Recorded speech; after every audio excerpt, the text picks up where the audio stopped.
I was going to turn it up enough to ensure that we ran side by side. We was going to put it in the sixes, whatever it took. You know, we were going to try to win that race or blow it up trying. You know, that's what I told all those guys that were with us.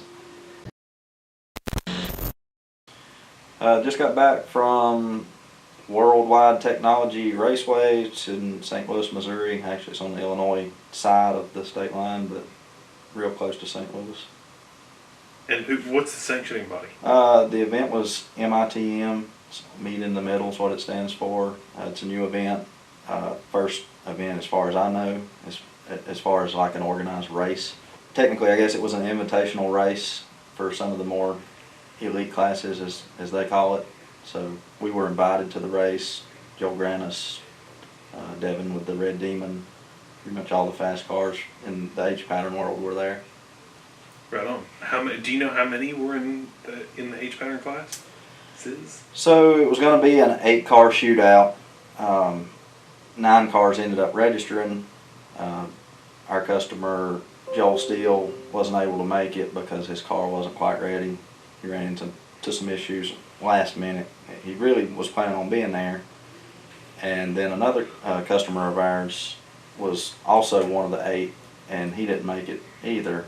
So there ended up being 7 cars in our class. Of course, they had a slower stick shift class, which was like a 8.0 and slower. Had an 8.0 index, I suppose. So if you're on 799, you would break out. And we had a few customers that ran that class as well. Right on. How many, if you had to guess, how many customers were between those 2 classes total? Maybe 6. There may have been more that, you know, have some of our parts that I didn't even realize were there. But yeah, 6 that I'm pretty certain of. Well, just talking about you and Grubbworm at first, how did the weekend progress? So you were qualifying, practicing on Friday, raced on Saturday? Yeah, we practiced Thursday. Think we made just 1 pass, and it was a good pass. We ran a 7:30 something, you know, just straight off the trailer. Friday was qualifying. You know, the bulk of all of our runs were made on Friday, and we qualified with a 7:15 at 2:02, I think, which we ended up as number 1 qualifier. We made a total of 4 qualifying passes, but yeah, all of our passes were good. I mean, the track prep was awesome. Everybody was making good passes and setting personal bests, even though the weather was pretty awful. I mean, it was 90+ degrees every day. Saturday during the race, I think it was up to 97 or 98 degrees at one point. So it's pretty rough.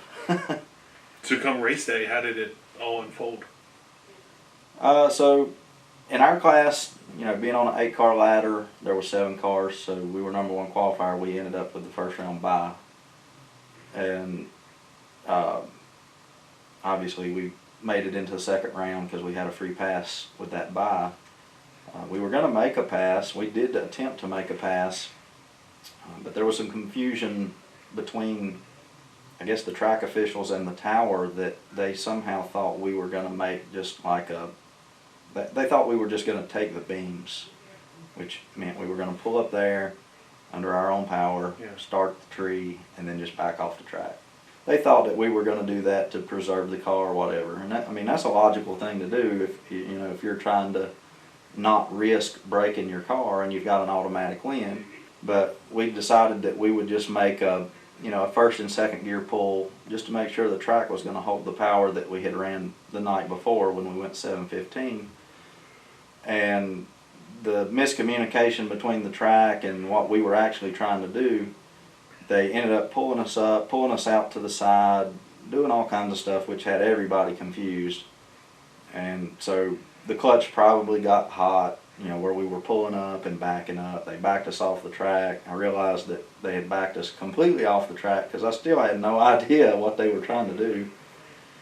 And, you know, finally I opened the car door, had a discussion with the promoter or the organizer of the event, and then everybody was on the same page that we wanted to make our pass. But at that point we'd probably got our clutch pretty hot, the car ended up shaking the tire.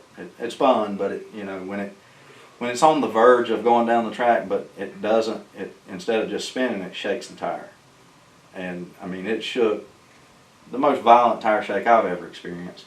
The door came open of the car, even though it has an upper latch and a door latch.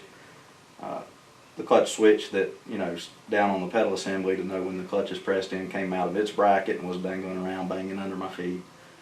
So, I kind of feared that we may have even hurt the car, because when that happens, I mean, you can break a ring and pinion, you can bend your input shaft, all kinds of stuff happens when you have tire shake that bad. So I was pretty worried about that. And of course, at that point, we didn't know if the track was just not as good as the previous day, or if all the, backing up and pulling up, changed our results. So because of that, we ended up actually turning it down for our start line power. We made the tune-up a little bit softer just to be sure that we'd get down the track. And of course, second round we ran our customer Chris Moore.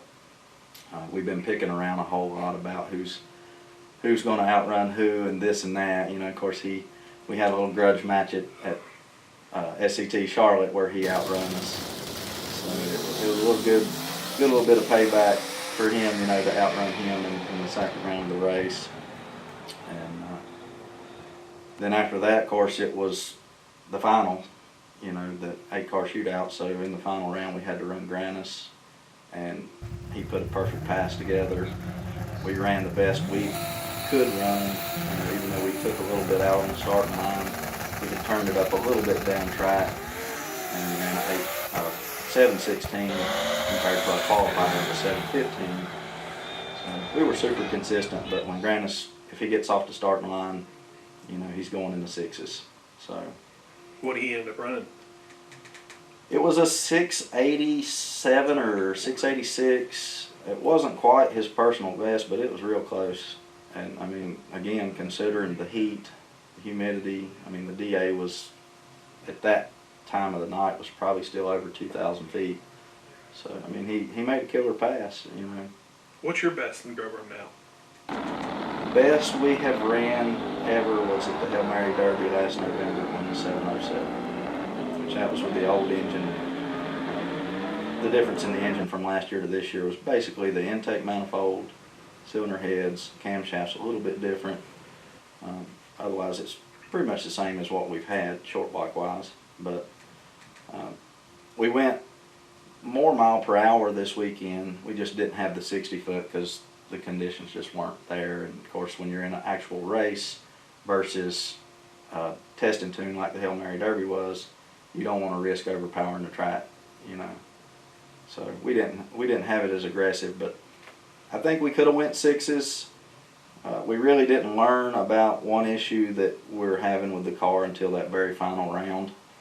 Sort of felt like something strange was happening, but basically our boost control didn't put to the dome of the wastegates what we were asking it to do on the last pass. So basically, like say, we were making around 50 pounds of boost to run a 715, 716. And I was going to turn it up enough to ensure that we ran side by side. We was going to put it in the sixes. Whatever it took, we were going to try to win that race or blow it up trying. That's what I told all those guys that were with us. And so we turned our CO2 regulator up, to give us some headroom to allow us to add more dome. But for some reason, and I haven't quite figured that out yet, because of course the race ended fairly late. We loaded up, started driving. But for some reason, we were using about 70 psi of dome to make 50 psi of boost. So our turbo seems, to be very happy. Back pressure is like 50 psi for 50 psi boost. So it seems like we've got a lot of headroom, a lot of power left on the table. But after 70 on the dome, the ECU wouldn't apply any more dome. And I'm not sure if that's like a safety that's in the background that we're not aware of with the Holley ECU. But technically, if I told the dome to be 100, which is pretty much what I told it to be, We went from 70 to 100. So we were going to make pretty much all the boost that turbo probably could have made. But anyway, so we tell it to make 100 or give 100 to the dome, but it still only gave it like 70 or 71 or 72. And if it had a leak or some issue that was keeping it from reaching our target, the duty cycle of the field solenoid of the boost control would have just been 100%. It would have been trying, but it would have never got there. But for some reason, it would fill and dump and fill and dump and fill and dump like it was regulating itself on 70, even though we were asking it to be 100. And I think I may know the issue. I'm not positive, but all this time we've had in the Holley ECU, you can select if you have their standard solenoids like a Mac valve style, or if you have their high flow, or a few other options. And we have the high flow solenoids from Holley. That's what we use. But at some point the tune had gotten changed, or either maybe it never had been right. But either way, it was set for their standard solenoids instead of their high flow. And we've had some really horrible boost control all year. It's never been great, but of course you get closer to maxing things out and it'll level out to some degree. But it's never been great. We did the new gates last year. TurboSmart hooked us up with their latest and greatest, and it kind of seemed to get way worse with the bigger gate. But now, just searching for our issue that we never knew we had, we see that setting's wrong. So hopefully, that's some kind of limit that Holley has built in for their standard solenoids. And once we change that setting, we can test it, without the engine running, just to test the CO2 to see if it can follow the target. And hopefully that'll allow us to make a lot more boost and, go a lot faster the next time out. So talk to me about how the more horsepower team did, and then the S10. Yeah, so like I said, Chris and I raced second round. We ended up beating Chris. He made a good pass. He ran a 750. He ran 750 pretty much all weekend, like a bracket car. And remind everybody which car his is. It's the LS1F body, so 99 or 98 to 02 body style, silver Camaro. And then his brother-in-law's got the 69? Yeah, his brother-in-law, Stephen Clemens, he's got the 69. They have similar engines, I guess. I think Chris runs a solid cam. Stephen's maybe a hydraulic, little bit more street-minded with a little smaller turbos. But anyway, Stephen, I guess, it's a 69 Camaro, so it's a leaf spring car. It's not, 4-link or late model, nice suspension. So he's working with leaf springs, and he ran a new personal best. I mean, he ended up losing first round because the car spun. He probably would have won easily and went several rounds if he had hooked up, but it spun on the line. But he qualified with an 830 something, which is, like I said, that was his new personal best, I think, from like maybe an 850. So they were pretty happy with that. Uh-huh. And then talk to me about the S10 that's at the... Okay, yeah, the S10 belongs to a guy named Nick. He is a customer of ours, I guess, with some parts. He has our billet plate on his transmission and our pump, the integrated spray bar. And he's using a G-Force TR6060 style gear set, which I don't think is technically released to the public yet. They tested them in a handful of vehicles, his being one. And he actually set the new LS stick shift record for the 726 or 728, I believe.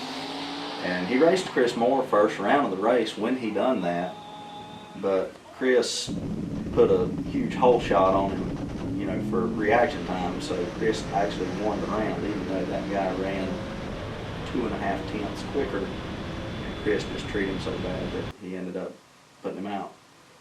But it's pretty amazing that the guy's truck, the S10. It's an awesome build. It's a pro modified compared to my car or Chris's car. It's full tube chassis, 4-link. It's bad, but 6 weeks, he says, is basically how long he's had the combination together. And to take an entirely new truck, which the guy built himself, I mean, he does all the fab work, it's his shop truck, I suppose. But to take, you know, something in 6 weeks and set the record, I mean, that made a huge statement. Yeah. And I don't think he's even anywhere close to what that thing's capable of yet. So he's probably going to be the one to watch. Do you know the drivetrain combo, or do you know what motor and turbos are on it? I talked to him about it for a while. He said it's a dark block. It's LS, obviously.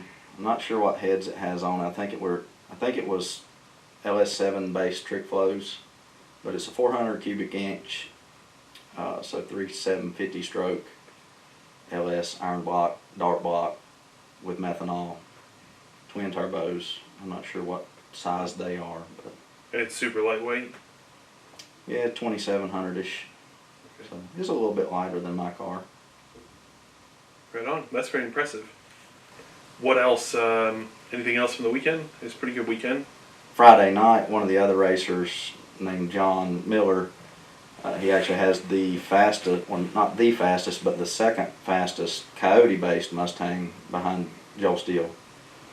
And he was trying to, I mean, obviously trying to do good in the race, but he was also trying to better Joel Steele's ET so that he could claim that record.